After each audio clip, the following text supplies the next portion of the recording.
selalu sehat, luar biasa, fantastis, dan yes. Sekarang kita mau kemana nih ya sobat muda? Pada penasaran? Jangan lupa juga untuk di like, di komen, dan di share nanti video ini ya. Stay tune terus di sini bareng GP. Hai sobat muda, kita udah sampai nih. Ada yang tahu nggak sih kita akan cerita tentang gereja apa lagi? Kemarin, minggu lalu, kita sudah bercerita mengenai GPIB Immanuel Jakarta Pusat. Minggu lalunya lagi, kita udah cerita juga mengenai GPIB Tugu Jakarta Utara. Sekarang, kita ada di salah satu gereja bersejarah di Indonesia, yaitu GPIB Peniel Jakarta Pusat. Tenang aja sobat muda nggak akan diceritain sama saya, tapi akan diceritain oleh salah satu presbiter dari GPIB Peniel, yaitu Ketua 1 Pelaksana Harian Majelis Jemaat, Bapak Penatua Estefanus Octavianus Luis. Kalau gitu kita langsung ke Bapak Luis aja, gimana sobat muda? Yuk. Halo Bapak apa kabar? Salam sehat. Sobat muda, kita sudah sama Bapak Luis di sini. Kita mau tanya-tanya mengenai GPIB Peniel ini sama Bapak Luis. Bapak Luis akan bercerita sama kita semuanya. Yuk sobat muda, kita masuk aja supaya kita dijelasin lebih lanjut. Pak, gimana kita langsung masuk aja? Oke Bapak Luis, sekarang aku mau tanya nih Pak sama Bapak, bagaimana sih Pak sejarah dari GPIB Peniel ini? Baik, kepada dari GP dan Petra ya, saya akan menjelaskan sejarah GPIB Peniel. Yang tempat kita berdiri di sini ini adalah bangunan gereja yang kedua, artinya dibangun kedua dari gereja Ancos sekarang. Karena gereja Ancos sekarang yang pertama itu berupa gereja kecil yang banyak ada di sini, gereja ini atau disebut kapel pada saat itu ya. Ancos sekarang ini gereja peletakan batu pertamanya pada tanggal 29 Maret 1856. Dengan berjalannya waktu, gereja ini sudah dimakan usia, kayu-kayu banyak berlaku. Kalau tempatnya kecil, tetapi jemaat sudah bertumbuh terus, maka pada saat itu dipikirkan untuk pembangunan gereja yang kedua. Inilah yang sekarang ini yang kita berdiri di sini, gereja pembangunan kedua, di mana gereja ini direncanakan waktu itu peletakan batu pertamanya pada tanggal 24 September 1913. Lalu diresmikannya pada tanggal 22 Mei 1915. Jadi kalau kita lihat di sini juga ada ini ya, 1915. Saya boleh ambil ya Pak? Iya. Ternyata emang ada diceritain juga ya Pak di sini ya Pak ya? Di sini ini ada ini pas Belanda ini meski dua ini sini Batavia itu bangsa ini dan dan lain sebagainya ya. Ini kira-kira artinya ya, gereja baru yang dibangun oleh para penginjil di Batavia dengan pemberian dari para dermawan yang murah hati. Di sini ada firman Tuhan dari 1 Raja-Raja 8 ayat 29 ya. Jadinya makamu ya kita bisa lihat sendiri ya. Ya, sobat muda, kalau sobat muda mau tahu lebih dalam lagi mengenai sejarah dari GPIB Peniel, sebenarnya kalau kita masuk sudah ada ini semacam apa ya, cerita mengenai sepintas sejarah dari gereja Peniel ini sobat muda. Jadi kalau mau tahu lebih lanjut bisa dibaca di sini juga ya Pak ya. Gitu. Tapi Bapak nggak apa-apa juga sih Pak, boleh cerita lagi kalau ini udah bangunan yang ini ya Pak ya? Ini udah bangunan ini berarti memang ada bangunan keduanya memang udah gedung gereja ini ya Pak? Ya, jadi waktu bangunan ini dibangun, itu kapal masih berjalan sampai tahun 1914, lalu itu dibongkar, lalu terus beribadahnya di sini dibangun jadi gedung gereja ayam ya Pak? Hanjusker. Pak, kalau boleh tahu gedung gereja ayam ini diresmikannya kapan sih Pak? Gedung gereja ini diresmikannya pada tanggal 22 Mei 1915. Oh ya, oke kalau gitu sobat muda, sekarang kita udah ada di dalam gedung gereja Peniel dan sendiri, mungkin bisa nanti sobat muda lihat. Tapi mungkin Bapak juga mungkin bisa ceritain Pak, ini ada pajangan apa, terus lalu kalau dilihat di depan mimbar itu ada Alkitab yang dikacain juga, nanti mungkin Bapak bisa cerita ya Pak. Kalau kita masuk di bangunan ini, kita lihat di bagian belakang ada firman Tuhan dari Yakobus 1 ayat 27 Yakobus 1 ya Pak. pakai bahasa Belanda. Jadi kira-kira ibadah yang ini adalah untuk yatim piatu, menuju para janda dan yatim piatu. Oh iya iya. Supaya dirimu tidak dicemarkan oleh gitu dunia. ya, Pak. Iya iya. Karena dulu awalnya memang yang pas di kapal itu memang ada panti jompo gitu ya Pak. Oh begitu. Makanya ditempelkan lagi di dalam gedung gereja ya. Oke. Kalau gitu kita langsung ke Alkitab ya Pak ya. Ya Pak. Soal Alkitab ini bisa diceritain Pak sudah berapa tahun berada? Ini Alkitab ini sebenarnya hadiah dari Ratu Belanda. Wow. Waktu itu Ratu Sofia Frederica Matilda. Ratu Belanda menghadiahkan buku ini. Buku ini keluaran tahun 1855. Wow. Ini jadi waktu itu dihadiahkan untuk kapal yang di belakang sebelumnya itu ya Pak. Dihadiahkan. Jadi menurut sejarahnya ya, ini Alkitab hanya ada 2 di dunia. Satu di GPB Peniel, satu di perpustakaan di Belanda. Wow. Itu kitab ini. Nah, nanti kalian lihat ya, ini Alkitab pernah rusak. Jadi di GPB Peniel ini pernah rusak, dia tahun 1991 pernah rusak, lalu dibawa ke negeri Belanda. Dibawa ke negeri Belanda, diperbaiki di negeri Belanda. Tahun 1993 dibawa lagi ke GPB Peniel. Ya. Jadi bukan hanya gedungnya saja yang di repair, ini juga di repair Pak. Tapi keren banget Pak. Kalau ini alat-alat sakramennya Pak? Alat-alat sakramennya kalau ini sudah baru ini, tapi yang lama juga ada di simpan ya Pak ya. Nah kecuali ini aja yang buat baptis dan ini. Ini kita lihat perak dia, ini keluaran tahun 1695. Wow.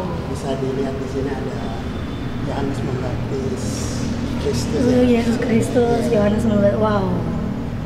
Sahabat muda tahun 1615. 1695. Sorry Pak. Wow, keren banget Pak. Saya tutup lagi ya Pak. Iya, iya. Ini benda-benda bersejarah. Next, kita kemana lagi nih Pak yang bisa diceritakan? Nah, kalau kita lihat ini mimbar. Mimbar juga terbuat dari kayu jati. Antik juga ya. Iya, antik juga benar. Iya. Oke. Ke belakang. Oke. Ya, sobat muda. Sekarang kita ada di ruang konsistorium di GPB Jemaat Peniel Jakarta Pusat. Pak, ceritain dong Pak. Sejarah. Jadi ini kalau kita lihat di sini, inilah pendeta-pendeta yang melayani di sini. Wow. Dari pendeta pertama Pak Pendeta DF Sahnulata, dia paling lama ini. Dari tahun 1948 sampai 1965. Jadi ini ketika GPB berdiri 31 Oktober 1948. Iya betul. Dia terus melayani di Peniel sampai 1965. Tapi yang kedua pendeta Helvederi, terus pendeta Sakulete, terus selanjutnya sampai Adiana. Saya kenal nih Pak. Soalnya ada di sekarang berada di KMJ, menjadi KMJ GPB Petra. Jadi terakhir Bapak Adiana Wangsa dan pengganti beliau pendeta KT Foni Barahama Pati Pelohi. Ya, sampai sekarang beliau. Sampai sekarang ya. Nah kalau ini sobat muda udah masuk ke ruang pastoral pendeta gitu. Sebenarnya ada beberapa lemari-lemari yang lama ya Pak, cuman sekarang udah diganti ya Pak memang udah usang juga. Itu sih sobat muda. Kira-kira ada lagi nggak sih Pak yang harus diketahui sama sobat muda? Iya, kita lihat ya. Boleh masuk nih Pak. Boleh. Yuk kita masuk sobat muda. Ini alat-alat lama ya Pak. Jadi disimpannya di dalam lemari Pak. Wow. Kalau ini memang ruang khusus. Ini ada brankas. Oh, brankas. Wah. Brankasnya juga ada yang depan Belanda. Oh, ini sudah ruangan pendeta. Oke. Jadi dulu di sini disimpan orgel tua. Orgel tua itu ya, jadi dimainkan secara manual dia. Jadi dia nggak pakai listrik, cuma pakai dipompa gitu di kakinya, lalu ada hembusan angin, tuts ditekan menimbulkan suara. Tapi ya ini sayangnya, waktu banjir besar tanggal 2 bulan 2 tahun 2002, saya ingat benar itu tanggal itu banjir besar masuk, jadi orgel itu terendam banjir kakinya, Tapi entah bagaimana ya lama-lama dia mungkin airnya terus ke atas ya sampai dia rusak, rubuh. Jadi rubuh sayang sekali organ. Sayang sekali ya Pak ya. Organ Ini yang mesin antik ini bukan sih yang Bapak ceritain, 1900. mesin antik pengendali jam ini bukan? Oh bukan. Bukan, beda lagi. Pengendali jam di atas. Oh, dia ya. ada lagi di atas. Ada di atas itu Oh. di paling atas tadi dekat kubah. Oh, jadi Gitu. nggak masuk di sini tapi itu ada juga ya benda itu ya Pak? Ada. Oh. Di Itu atas. pemberian dari Jadi, Belanda juga? Iya, itu peninggalan dari Oh. zaman Belanda dulu. Wah. Nah, apa namanya yang jam itu memang menunjukkan misalkan jam itu dia menunjukkan angka 9, dia loncengnya berbunyi 9 kali. 9 kali. Iya. Oh. Tapi sekarang jam itu memang udah rusak. Karena Jadi pernah saking diperbaiki, lamanya ya, ya. perbaiki tapi suku cadangnya karena nggak ada, jadi Ya. diakal-akalin. Iya. Pernah ini jalan tapi terus rusak. Terus rusak lagi ya. Karena memang bukan di Indonesia juga Pak matnya Pak. Matnya by Belanda gitu ya. Kalau kita Ya, keluar yuk Pak. oke. Ini Pak pertanyaan terakhir. Kalau boleh tahu berapa sih Pak kepala keluarga tercatat yang ada di GPIB Peniel ini? Kita di sini ada 4 sektor. Jadi dari 4 sektor itu berjumlah kurang lebih 248 kakak. Wow, udah. Jadi mulai dari sektor 1, 2, 3, 4 ya, itu semua dikumpul ya kurang lebih sekitar 248 kakak. Wow, banyak sekali ya Pak keluarga jemaatnya. Ya Sobat Muda, kita sudah cerita-cerita mengenai GPIB Peniel. Sekarang kita mau mendengarkan firman Tuhan sama Bapak. Ada deh. Nanti sama pembicara kita juga di episode sini bareng GP. Terima kasih ya Pak Luis. Sekarang saya mau ke Bapak Pendeta aja. Hai Sobat Muda. Kita kali ini di episode sini Siraman Rohani bareng GP akan ditemani oleh Bapak Adriano Wangkai. Pak Wangkai, halo Pak, apa kabar? Baik, sudah makan Pak? Belum ya, udah kalau gitu nanti Bapak traktir saya ya. Oke, hari ini kita tampil beda nih ya Pak. Kita berada bukan di Gereja Petra, kita berada di GPIB Peniel. Di mana dulu Bapak sebelum menjadi Ketua Majelis Jemaat di GPIB Petra, Bapak pernah menjadi KMJ di GPIB Peniel ini. Nah, menurut Pak Wangkai sendiri, gimana sih Pak cerita sejarah dari GPIB Peniel ini? Ya, terima kasih ya, shalom buat semuanya. Saya ada di sini dari tahun 2013 sampai 2017. Nah, selama itu kebetulan pada saat saya ada, kita pertama kali merayakan 100 tahun dibangunnya gedung gereja ini. Jadi 2013 itu adalah 100 tahun karena 1913 ini didirikan. Nah, saya pas ada di situ. Nah, pada saat kita merayakan itu sebenarnya kita merayakan dua hal.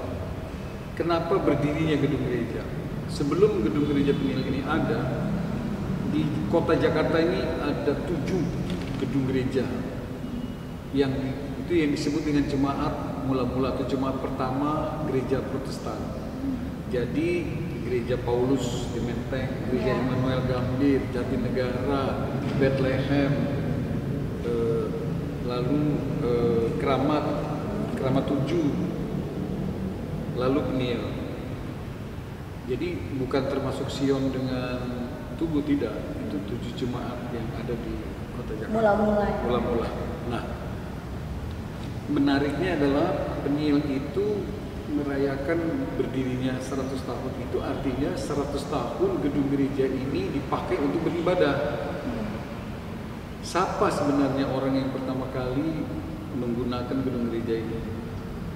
Ingat, ada gereja Immanuel Gambir, ada gereja ini. Nah, gereja di Immanuel Gambir itu adalah gereja yang diperuntukkan bagi petinggi penguasa Belanda, Hindia Belanda pada waktu itu. Gubernur Jenderal, Amtenar, pegawai negeri kelas-kelas tinggi itu beribadahnya di sana. Nah, kalau dia prajurit rendahan, pengusaha, pedagang, itu di sini. Oleh karena itu Peniel itu didominasi oleh 3 etnis. Yang pertama itu Tionghoa, yang kedua itu Keling, India, baru Melayu. Nah, siapa mereka? Umumnya adalah pedagang. Nah, pedagang, pusatnya memang di Pasar Baru. Orang-orang Kristen yang datang di sini adalah orang-orang yang tidak menetap sebenarnya, mereka hanya datang pergi, apalagi ini tidak jauh dari Ancol atau dari pelabuhan Sunda Kelapa yang lama ya. Jadi ini tempat transitnya. Nah, kemudian yang terjadi adalah gereja ini kemudian menjadi simbol VOC. Nanti disimbolkan dengan gambar ya. Jadi VOC itu perusahaan dagang yang datang ke Indonesia, mula-mulanya itu di Ternate di Ambon, kemudian dia memindahkannya ke Batavia. Begitu dipindahkan ke sini, maka ikut juga berpindah banyak sekali orang-orang dari Ambon, dari Maluku Utara yang datang ke sini sebagai pedagang maupun saudagar Belanda. Karena itu umumnya jemaat di Penil ini umumnya berasal dari suku Ambon atau Maluku sampai hari ini, tapi sudah bercampur. Nah, berdirinya gedung itu apa artinya?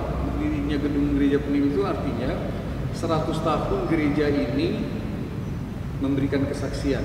Contoh, sudah berapa banyakkah orang yang dibaptis?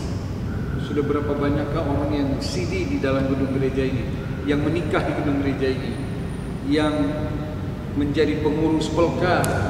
Sudah berapa banyak sekali, ada ribuan. Dan di gereja Penil ini ada buku catatan jemaat awal ketika jemaat ini ada, itu bukunya ada, pakai tulisan tangan asli yang tintanya ada yang hilang. Hampir sama dengan usianya Alkitab ini yang 200 tahun.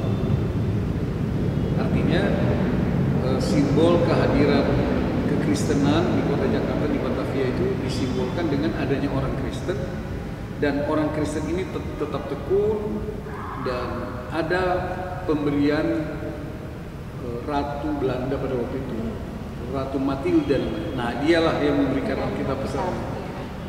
Di dunia ini cuma ada dua, di Belanda sama di Indonesia, yaitu cuma di sini. Tadi kita udah dengar cerita itu dari sejarah yang berasal dari Bapak Louis, Pak. Nah, itu penting ya untuk kita paham. Nanti refleksinya buat GPIB Jemaat Petra adalah kehadiran gedung itu bukan soal gedungnya, tetapi apa hasil yang kesaksian apa yang dimunculkan.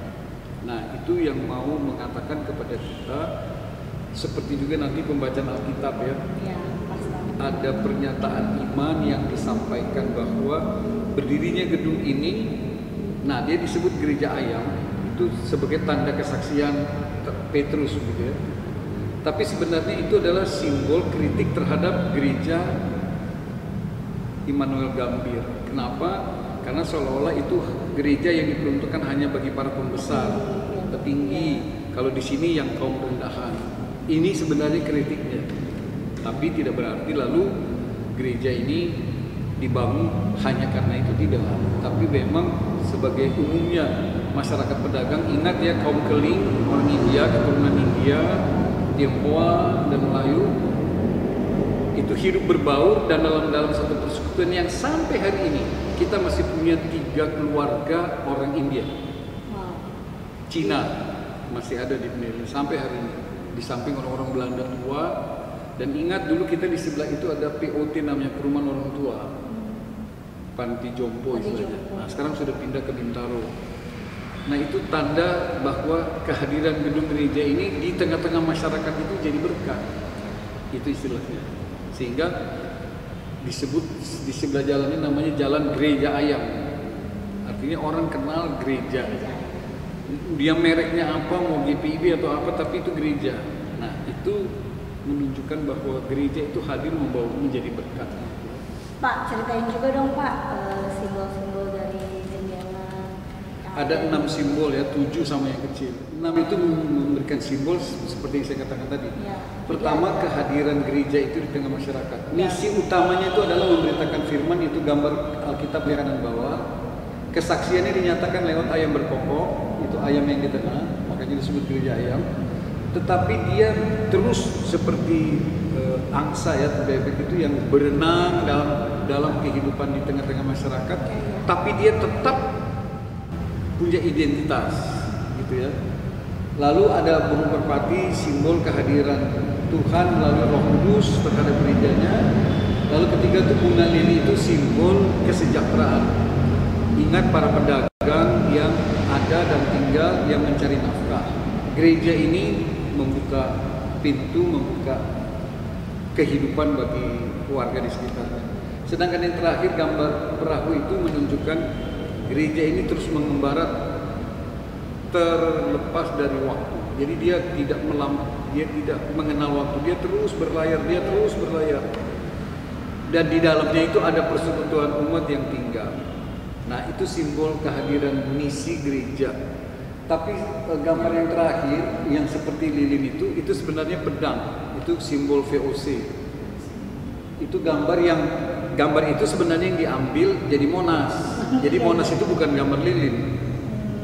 Sebenarnya itulah simbol pedangnya VOC. Artinya simbol kekuasaan yang pernah menguasai Indonesia sebelum Indonesia merdeka tahun 45 dan terutama penyerahan kedaulatannya tahun 1949. Itu penjelasannya. Yang pastinya berdirinya dan bertahannya gereja ini itu semua kita tidak bisa menyangka ya Pak, kalau itu semua tuh adalah kasih karunia Allah. Oh iya. Ya, berbicara tentang tidak menyangkal sesuai banget nih Pak dengan tema kali ini, jangan menyangkal Allah. Kita pembacaan kita hari ini itu terambil dari Yosua 24 ayat 25 sampai dengan 28. Sebelum kita membaca dan membahasnya Pak, kita mau berdoa dulu, mungkin kalau kayak bisa. Mari kita berdoa. Di atas kebenaran firman-Mu, biarlah Engkau bersabda bagi kami, kaum muda GPIB Jemaat Petra. Dimanapun kami berada, persatukanlah hati dan pikiran kami di atas kebenaran firman yang tidak hanya untuk kami dengar, tapi juga untuk kami nyatakan dalam kehidupan sehari-hari. Karena itu ya Tuhan, bersabdalah buat kami pada saat ini, dan kami terbuka untuk mendengar serta melakukannya di dalam nama Tuhan Yesus Kristus, Juru Selamat kami yang hidup. Amin. Pak, kita baca ayat ini silih berganti kali ya Pak? Ya. Yosua 24 ayat 25 sampai 28. Saya dulu ya Pak? Ya. Oke. Pada hari itu juga Yosua mengikat perjanjian dengan bangsa itu dan membuat ketetapan dan peraturan bagi mereka di Sikem. Yosua menuliskan semuanya itu dalam kitab hukum Allah. Lalu ia mengambil batu yang besar dan mendirikannya di sana, di bawah pohon besar, di tempat kudus Tuhan. Kata Yosua kepada seluruh bangsa itu, sesungguhnya batu inilah akan menjadi saksi terhadap kita, sebab telah didengarnya segala firman Tuhan yang diucapkannya kepada kita. Sebab itu batu ini akan menjadi saksi terhadap kamu, supaya kamu jangan menyangkal Allahmu. Sesudah itu, Yosua melepaskan bangsa itu pergi, masing-masing ke milik pusakanya. Ya, Pak, kita langsung bahas saja. Gimana? Apa sih Pak konteks bacaan kita kali ini? Ya. Kalau kita baca kitab Yosua tadi pasal 24, sebenarnya kita tidak boleh lepaskan bacaan itu mulai dari pasal 23. Ya. Jadi ada pidato perpisahan Yosua kepada para pemimpin bangsa itu. Dan dalam pidato perpisahan itu, di dalamnya itu ada pernyataan perjanjian. Pernyataan perjanjian itu di pasal 24. Nah, intinya itu ada di pasal 15. Pasal 15 itu ada semacam tawaran yang menyatakan bahwa terserah kepada seluruh jemaat atau seluruh umat, tapi saya Yosua dan seisi rumah atau keluarga akan beribadah kepada Tuhan. Akhir ayat 15. Lalu dijawab, lalu direspons oleh umat terhadap pernyataan Yosua. Itu di ayat 16 katakan, jauhlah dari kami meninggalkan Tuhan untuk beribadah kepada Allah lain. Nah, perhatikan di pasal 23 ayat 11, bahkan sebelum itu dikatakan Maka demi nyawamu bertekunlah mengasihi Tuhan Allahmu. Lihat baik-baik, demi nyawamu bertekunlah. Artinya kalau mau hidup, mau panjang umur, harus bertekun dan harus mengasihi Tuhan. Kenapa? Karena umat itu, ingat, Israel ini adalah Israel dalam bentuk kaum yang keluar dari Mesir dalam pimpinan Musa. Itu kemudian terakhir tongkat estafetnya itu jatuhnya kepada Yosua. Bukan Musa, tetapi Yosua lah yang membawa Israel itu masuk ke tanah Kanaan. 40 tahun lamanya itu perjalanan. Nah, di akhir perjalanan ketika Israel masuk di tanah yang dijanjikan itu, Kanaan, maka ada pernyataan perjanjian. Jadi maknanya ada dua. Satu, kenapa ada perjanjian? Perjanjiannya ialah kalau kamu taat kepada saya, kepada Tuhan Allah, maka kamu selamat. Kalau tidak, kamu tidak selamat. Walaupun kamu sampai sudah di Kanaan, tapi Kanaan itu punya dua hal besar. Satu, kalau kamu setia, taat, dengar-dengaran kepada Tuhan, hidup kamu jadi berkat. Kalau tidak, kamu jadi kutuk. Mau pilih yang mana? Makanya, iya, artinya karena itu dikatakan di ayat 16, umat menjawab, oh tidak, kami mau beribadah kepada Tuhan dan tidak mau kepada yang lain. Itu intinya. Nah, karena itu dikatakan di ayat 27, sebab batu ini akan menjadi saksi terhadap kamu supaya kamu jangan menyangka. Banyak orang yang percaya kemudian artinya menyangkal, murtad. Nah, sudah percaya tapi ternyata orang yang percaya itu belum tentu mau menyerahkan dirinya penuh kepada Tuhan. Tidak konsisten. Artinya firman Tuhan ini, Yosua minta supaya umat itu konsisten. Kalau kamu mau selamat, kalau kamu mau setia, kamu mau taat, kamu hidup diberkati. Sebenarnya kalau aku juga baca lebih Pak sebelumnya. Kalau dilihat juga tuh Yosua tuh kayak meragukan juga si orang Israel ini pasti bakal pindah ke lain, menyembah Allah lain lagi gitu loh. Makanya sampai tuh dia buat batu ini loh jadi saksi gitu. Kalau dibaca sih kayak dia rada ragu juga nggak sih Pak? Iya, batu itu jadi peringatan. Iya, jadi peringatan gitu loh. Ada 2 kali peristiwa seperti itu dilakukan. Ketika Musa berangkat dari Gunung Sinai, mau sampai ke Kanaan, dia harus menyeberang Sungai Yordan. Pada saat menyeberang Sungai Yordan, orang yang mengangkat 2 log batu yang disebut di dalam tabut perjanjian, itu ketika gotongan itu, usungan itu melewati sungai itu berhenti airnya. Ketika kaki diturunkan ke Sungai Yordan itu, airnya berhenti, orang bisa lewat. Nah, begitu orang lewat, tiap suku ambil 1 batu, lalu di seberangnya mendirikan 12 batu itu jadi tugu. Artinya apa? Itu bukti bahwa Tuhan itu ada dalam perjalanan hidup. Tuhan itu menjaga keluar masukmu. Tuhan itu penjagamu. Nah, simbol yang sama ketika perjanjian itu dinyatakan namanya perjanjian Sikem, yaitu kalau kamu taat, kamu dengar-dengaran, maka kamu jadi berkat. Nah, simbolnya itu. Jadi kalau orang lihat batu, oh iya, saya dan Yosua pernah mengadakan perjanjian. Perjanjian apa ya? Perjanjian tetap setia kepada Tuhan. Jangan beralih supaya bertekun mengasihi Tuhan. Ya, betul Pak. Oke. Kalau konteks bacaannya kita udah tahu nih. Sekarang kita ke latar belakang bacaannya Pak. Iya, secara tidak langsung kitab Yosua 24 ini dilatar belakangi oleh ketidaksetiaan Israel. Tadi sudah dinyatakan ya. Israel itu harus taat, artinya 3. 1 itu harus mengikuti perintah Tuhan yang disampaikan oleh Yosua atau oleh Musa atau oleh Harun. Tidak boleh ada yang lain. Suka tidak suka, hukumnya wajib. 1. 2, untuk itu mereka tidak boleh bergaul dengan orang yang lain. Iya betul. Ya, apalagi kalau kawin. Itu tidak boleh. Gitu kan, bukan mengikuti kepercayaan dari orang yang lain. Ingat ya, masalah Salomo dalam kitab 1 Raja-Raja, kesalahan Salomo itu adalah itu, mengikuti agama istrinya. Nah, itu ditentang, tidak boleh. 3 itu beribadah atau mengikuti cara hidup orang lain. Kita boleh bergaul di tengah masyarakat, tapi kita harus punya sikap, kita punya identitas yang berbeda, dan kita harus tegas mengatakan itu konsistennya.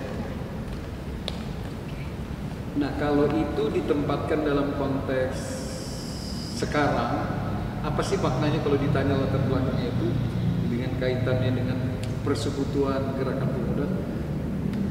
Buat saya ada 3. 1 sama, dengarlah Tuhan, jangan dengar kata hatimu. GP itu punya banyak masalah, punya banyak juga pergumulan, paling tidak punya harapan, punya keinginan, punya cita-cita. Kalau dia tidak sungguh-sungguh mengandalkan Tuhan dalam hidupnya, itu cuma mimpi, idealisme kosong. Tapi kalau sungguh-sungguh berserah kepada Tuhan, diikuti oleh kesetiaan, beribadah, membaca Alkitab, berdoa, artinya spiritualitas itu dirawat, dipelihara dengan baik, itu akan memberi hal yang ketiga, sikap yang konsisten untuk kita boleh bergaul dengan siapa saja, tapi saya tidak mesti harus mengikuti sikap orang lain. Saya tidak harus mengikuti gaya sekuler orang. Kira-kira seperti itu ya. Itu maknanya. Ya, oke. Latar belakangnya seperti itu lah ya Pak. Tapi tadi Bapak udah nyentuh maknanya juga sih. Cuman itu aja Pak, makna bacaannya. Apakah ada lagi gitu dari baca? Sebenarnya banyak ya. Saya mau berikan satu pesan. Melalui kitab Yosua 24 ini bagi gerakan pemuda atau gereja kita, atas kehadiran gereja, tantangan buat apa yang saya yakini di dalam nama Tuhan Yesus itu dalam konteks hidup sekarang itu tidak mudah. Kenapa tidak mudah? 1, maaf, kita butuh banyak duit, kita punya banyak keperluan. Tantangan kita ya tetap setia walaupun susah sekali mendapatkan pekerjaan, susah sekali untuk mendapatkan tambahan terhadap uang, apalagi dalam kondisi COVID-19. Lapangan pekerja itu semakin sulit. Pertanyaannya, mampu tidak kita tetap setia kepada Tuhan dengan dengaran kepada Tuhan, konsisten dengan iman, walaupun kita harus berhadapan dengan kenyataan itu? Kedua, pemuda itu selalu diberikan makna itu dalam cerita Alkitab seperti pernyataan Yesus, cerdik seperti ular, licin dalam menghadapi segala sesuatu, tapi tetap ketulusan, memiliki ketulusan, keikhlasan, memiliki kekuatan untuk mengendalikan emosinya, tidak egois, tidak ikut-ikutan, dan tidak tercemar. Nah, bagaimana GP bisa menjalankan semua itu? Kata kuncinya cuma 1, mau mengikuti kehendak Tuhan, tidak membiarkan dirinya mengikuti kemauannya. Dengan membiarkan mengikuti kehendak Tuhan, lihat ya, ini kehendak Tuhan, ini kehendak kita. Kalau kita paksa ini kehendak kita ke atas, ini bukannya turun ke bawah tapi makin menjauh. Tapi kalau kita memasrahkan diri, maka kayak besi berani, ini yang dari atas ini, Tuhan itu yang turun nempel dalam hidup kita. Kalau sudah dia menempel kayak besi berani, nggak bisa lepas tuh. Bukan kita, tapi Tuhan yang membawa kita kemanapun, dan arah kehidupan yang Tuhan nyatakan buat kita, apapun masalahnya, itu pasti selamat. Ujungnya itu pasti bahagia. Kembali lagi pertanyaannya, bisa setia atau tidak? Tetap dengar-dengaran atau tidak? Konsisten atau tidak dalam sikap? Kalau kita percaya bahwa Tuhan bekerja di luar batas kemampuan, seperti kata firman Tuhan, bagi Tuhan tidak ada yang mustahil. Kalau kita pegang kata-kata itu, maka kita pasti bisa meraih apapun yang kita mau. Itu kata kunci. Itu juga bisa dibilang pelajaran juga sih ya Pak, buat sobat muda di rumah. Selain ya kita harus menyerahkan diri kita 100% sama Tuhan gitu. Ada lagi nggak Pak pesan-pesan untuk GP gitu? Saya kira dari yang paling dari ini ya, dari firman Tuhan. Yang paling sederhana itu selain dengan kalian itu kompak. Artinya kompak itu adalah kelemahan teman, ada kekurangan teman, ada ketidaksempurnaan teman. Jangan GP itu justru memanfaatkan kelemahan ketidaksempurnaan orang itu. Namanya berteman itu sedia, rela, ikhlas menerima siapapun teman, tidak mengungkit kelemahannya, tapi mau menutupi. Ada satu firman yang saya ingin bagikan ya, 1 Korintus 13 ayat 7. Itu firmannya indah sekali. Dikatakan istilahnya 1 Korintus 13 ayat 7, ia menutupi segala sesuatu. Tahu ada kekurangan, ada kelemahan, tapi tidak untuk diungkit-ungkit. Gitu. Manusia siapa yang sempurna, tidak ada. Jadi nggak usah ngungkit-ngungkit masalah orang kalau dia sendiri banyak sekali masalah. Kira-kira begitu. Nah, tugas Gerakan Pemuda ialah bagaimana menjaga kebersamaannya itu. Ada sih teman-teman yang kadang-kadang sulit diatur, ada sih teman-teman yang mau-maunya sendiri, itu hal yang lumrah. Tapi bagaimana cara seni merangkul teman, tidak emosi, mau merangkul, sabar, tekun, dan terus konsisten mengajak, itu kekuatan GP itu kan luar biasa. Seperti saya katakan dengan contoh gereja Bendera. Siapa yang sangka 100 tahun kemudian masih ada orang yang beribadah di sini? Yang nggak ada yang tahu, tapi faktanya sampai hari ini ada yang beribadah kan? Padahal persoalan goncang, gereja ini pernah dirusak waktu ada kerusuhan, tapi tembok itu, pintu itu tidak bisa dijebol. Itu dibakar orang, tidak bisa terbakar. Itu faktanya untuk kerusuhan. Mungkin ada sedikit, tapi saya nggak boleh ngomong. Tapi nanti kita ngomong dulu Pak. Itu. Jadi selain ini kekuatan Tuhan bekerja menjaga, tapi itu yang saya bilang, kalau kita nggak tahu ya waktu dibangun itu seperti apa, tetapi nyatanya ya seperti itu. Itu yang mau dibilang. Oke, itu aja nih Pak belajar untuk GP. Jadi kita sudahi kali ya firman Tuhan pada pagi hari ini. Terima kasih Pak Wangka untuk siraman rohaninya. Kalau boleh saya ambil secara pribadi setelah perbincangan kita pada pagi hari ini Pak, pelajaran untuk saya dan juga sobat muda yang ada di rumah, supaya kita jangan mengandalkan diri sendiri, tapi kita lebih mengandalkan Tuhan. Dan juga Yosua di sini memberikan pesan untuk kita sobat muda, kalau kita harus selalu memegang komitmen kita dengan Tuhan. Karena apa? Karena hanya Tuhan yang dapat menolong kita dalam kehidupan masa muda kita. Itu aja inti dari yang menurut saya yang bisa saya ambil dan juga saya bisa bagikan pada sobat muda di rumah, jaga komitmennya. Itu aja Pak, siraman rohani kita pada pagi hari ini. Kita boleh tutup pagi dengan doa Pak. Ya. Mari kita berdoa. Puji dan syukur kepadamu Tuhan kami naikkan, oleh karena kemurahan-Mu lah pada saat ini kami boleh bersekutu di dalam dan di tengah kebersamaan Gerakan Pemuda IBB Jemaat Petra di Jakarta Utara.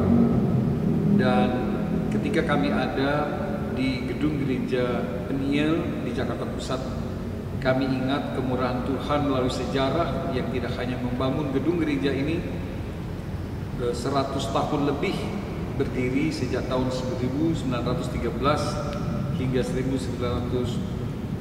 tahun 2020. Itu adalah kemurahan Tuhan semata, dan ada begitu banyak orang yang Tuhan selamatkan, yang menjadi Kristen, yang menjadi percaya kepadamu. Biarlah melalui Yosua, ikatan perjanjian, melalui perjanjian Sikem antara Yosua dan umat untuk memilih beribadah kepada siapakah umat, maka jawaban umat menjadi jawaban Gerakan Pemuda juga, bahwa Gerakan Pemuda tidak akan pernah beranjak dari Tuhan, tetap beribadah konsisten kepada Tuhan. Dan karena itu limpahkanlah berkat dalam kehidupan muda, dalam segala hal, baik dalam kerja, kuliah, bergaul, maupun dalam bersekutu sebagai Gerakan Pemuda. Tuhan kiranya memberkati, jauhkan, hindari dari mara bahaya, ancaman kecelakaan.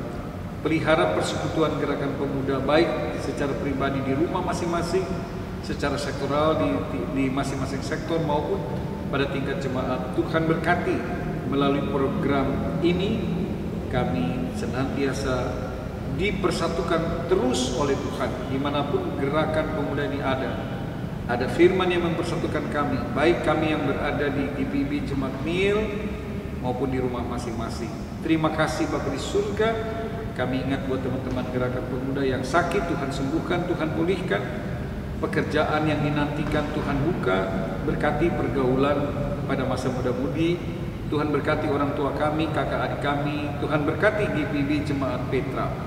Dalam segala hal kami hanya mengandalkan Tuhan. Karena itu dengarkanlah doa kami yang kami bawa pada saat ini hanya di dalam kuasa kasih Kristus Yesus, Tuhan dan Juru Selamat yang telah mengajar kami berdoa. Bapa kami yang di surga, dikuduskanlah namamu, datanglah kerajaanmu, jadilah kehendak-Mu di bumi seperti di surga. Berikanlah kami pada hari ini makanan kami yang secukupnya, dan ampunilah kami akan kesalahan kami, seperti kami juga mengampuni orang yang bersalah kepada kami. Dan janganlah bawa kami ke dalam pencobaan, tetapi lepaskanlah kami daripada yang jahat. Karena Engkaulah yang mempunyai kerajaan dan kuasa dan kemuliaan sampai selama-lamanya. Amin.